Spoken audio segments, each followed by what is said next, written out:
नमस्कार,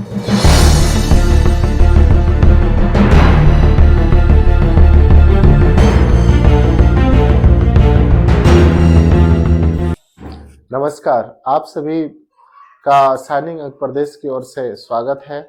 मैं निर्मल कुमार। आज फंडामेंटल राइट्स क्या होता है इसके बारे में मैं आपको इंट्रोडक्शन देने वाला हूँ, जो आपके जितने भी कॉम्पिटिटिव एग्जाम हैं तथा बेसिक एग्जाम जैसे 11th-12th है उसमें भी काम आते हैं। तो फ्रेंड्स, मैं आज आपको इसका कुछ बेसिक इंट्रोडक्शन दूंगा। आने वाले वीडियो में मैं आपको इसका एक एक करके सारा इंट्रोडक्शन दूंगा, जो कि सारे एग्जाम पॉइंट ऑफ व्यू से कारगर साबित होंगे। तो मैं आपको बताना चाहता हूं कि मौलिक अधिकार होता क्या है। सबसे पहले मौलिक अधिकार के बारे में बताना चाहता हूं।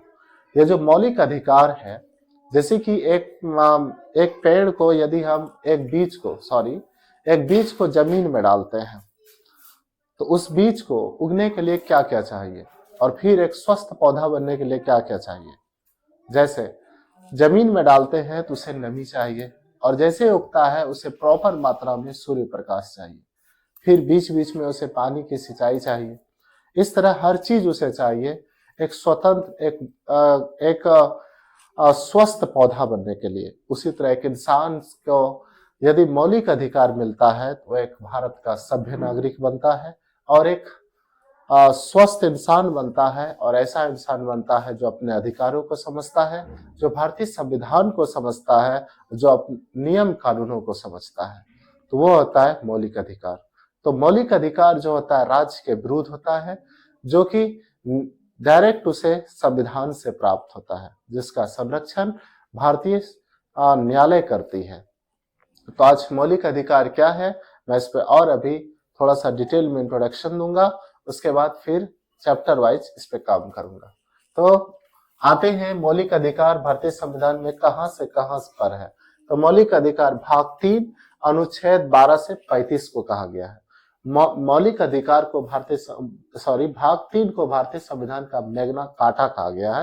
मैं आपको यह बताना चाहता हूं कि मैग्ना कार्टा क्या है। तो मैग्ना कार्टा, जैसे कि मैंने यहाँ लिखा है कि मैग्ना कार्टा ब्रिटेन के राजा जॉन किंग ने आम जनता को यह अधिकार प्रदान किया था। एक बार यह ऐसा हुआ था कि ब्रिटेन में जो सामंत थे उन्होंने वहां के आम जनता के लिए कुछ विशेष अधिकार की मांग किया था, जो वहां के राजा ने उसे दे दिया था।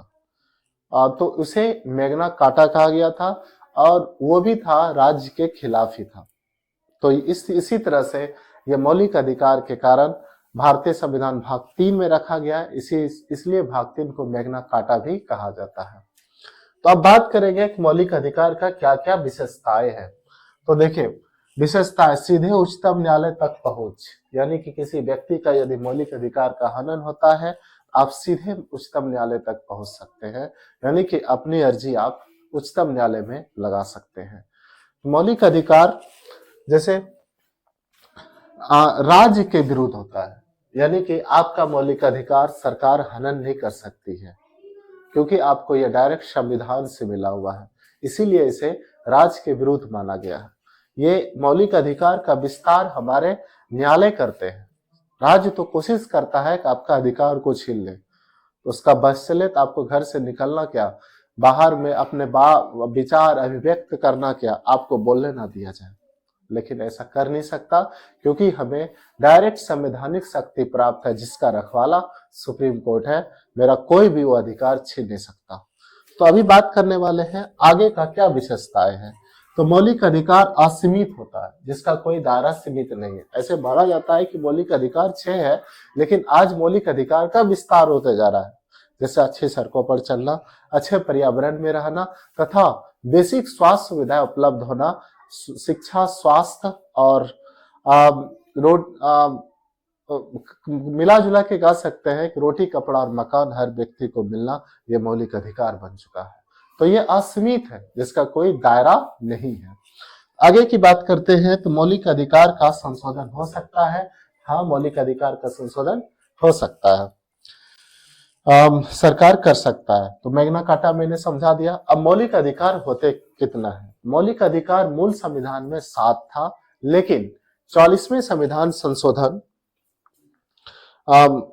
44वें संविधान संशोधन में 1978 में 7वें मौलिक अधिकार को हटा दिया गया, जो कि संपत्ति का अधिकार था। उसे अभी 301 के तहत रखा गया है, जिसे कानूनी अधिकार कहा जाता है। तो याद रखिएगा, संपत्ति का अधिकार अब मौलिक अधिकार नहीं है, यह कानूनी अधिकार है, जिसे 301 के अंतर्गत रखा गया है। तो और अब 6 मौलिक अधिकार क्या क्या है? तो 6 मौलिक अधिकार में से समता या समानता का अधिकार, जो अनुच्छेद 14 से लेकर 18 तक है, इस पे मैं आगे काम करूंगा। एक पे 14, 15, 16, 17, 18 पे डीप में आपसे बातें करूंगा। आगे है स्वतंत्रता का अधिकार, अनुच्छेद 19 से 22 आती है। शोषण के विरुद्ध अधिकार, 19 अनुच्छेद 23 से 24। अगला है धार्मिक स्वतंत्रता का अधिकार, अनुच्छेद 25 से 28। शिक्षा एवं संस्कृति का अधिकार 29-30 और है संवैधानिक उपचारों का अधिकार अनुच्छेद 32 और है तो इस तरह से आपका सब हो गया 6 मौलिक अधिकार।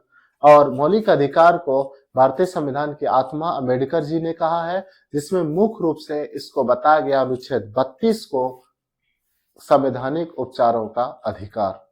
ये यदि आपका अनुच्छेद 32 कहता है कि यदि आपका किसी भी टाइप का पांचों में से किसी भी मौलिक अधिकार का उल्लंघन होता है, आप डायरेक्ट सुप्रीम कोर्ट के दरवाजा को खटखटा सकते हैं।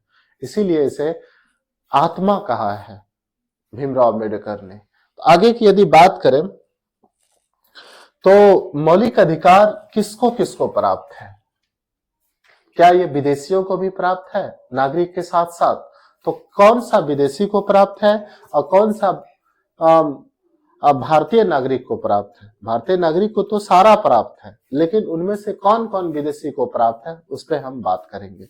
जैसे कि नागरिक को, भारतीय नागरिक को कौन सा अधिकार प्राप्त है? अनुच्छेद 15, अनुच्छेद 15, अनुच्छेद 16। अनुच्छेद 15 जो है आपका इसके अंतर्गत आता है समता का अधिकार के अंतर्गत में, ये विदेशी भारतीय नागरिक को प्राप्त है। अनुच्छेद 16 जो होता है, जो आप देख सकते हैं, अनुच्छेद 16 उसी के अंतर्गत है, ये भी भारतीय नागरिक को प्राप्त है। जबकि अल्पसंख्यकों का अधिकार 29-30, ये सिर्फ भारतीय नागरिक को अधिकार प्राप्त है। यदि कोई विदेशी पाकिस्तानी नागरिक, चाहे वो हिंदू हो या पाकिस्तानी मुसलमान हो, भारत में आकर के अल्पसंख्यकों का अधिकार का मांग करेगा, संभव नहीं है। ऐसे तो हिंदू का अल्पसंख्यक नहीं माना जाएगा, लेकिन विदेशी पाकिस्तानी यदि मुसलमान आता है, अफगानिस्तानी मुसलमान आता है, कोई भी आता है और भारत में अल्पसंख्यक अधिकार की मांग करेगा, उसे नहीं मिलेगा, क्योंकि वो सिर्फ भारतीय नागरिक को प्राप्त है। आगे बात करेंगे विदेशियों को क्या क्या अधिकार प्राप्त है। तो अनुच्छेद 14 विदेशियों को प्राप्त है, उसके साथ समता का व्यवहार किया जाएगा। अनुच्छेद 21 विदेशी नागरिकों का प्राप्त है, क्या कहता है? जीवन जीने का अधिकार या गरिमा का अधिकार। भारतीय संविधान दुनिया के समस्त नागरिकों को गरिमा का अधिकार प्रदान करती है, क्योंकि मानव का पहली होती है प्रतिष्ठा उसकी गरिमा, उसकी मान मर्यादा। इसलिए भारतीय संविधान किसी के मर्यादा का उल्लंघन नहीं कर सकती। इसीलिए विदेशी भारतीय नागरिकों को साथ साथ विदेशी नागरिकों को भी अनुच्छेद 21 प्राप्त है, जो कि जीवन जीने का अधिकार है। अगला है अपराध दोष की सिद्धि। तो भारतीय संविधान सभी को, भारत के नागरिकों के साथ साथ विदेशी नागरिकों को भी, यदि किसी प्रकार का अपराध है तो उसे डायरेक्ट दोषी नहीं ठहराती है, बल्कि उसे सिद्ध करने का मौका देती है। तो दोस्तों, ये था मौलिक अधिकार का इंट्रोडक्शन। अब मैं 14 से लेकर के आपको 29 तक 32 तक टोटल मैं सारे मौलिक अधिकार का बात करूंगा। अब आती है बात कि अनुच्छेद 31 कहाँ चला गया। तो जैसे ही संपत्ति के अधिकार का संशोधन करके हटाया गया, तो अनुच्छेद 21 को निरस्त कर दिया गया। धन्यवाद।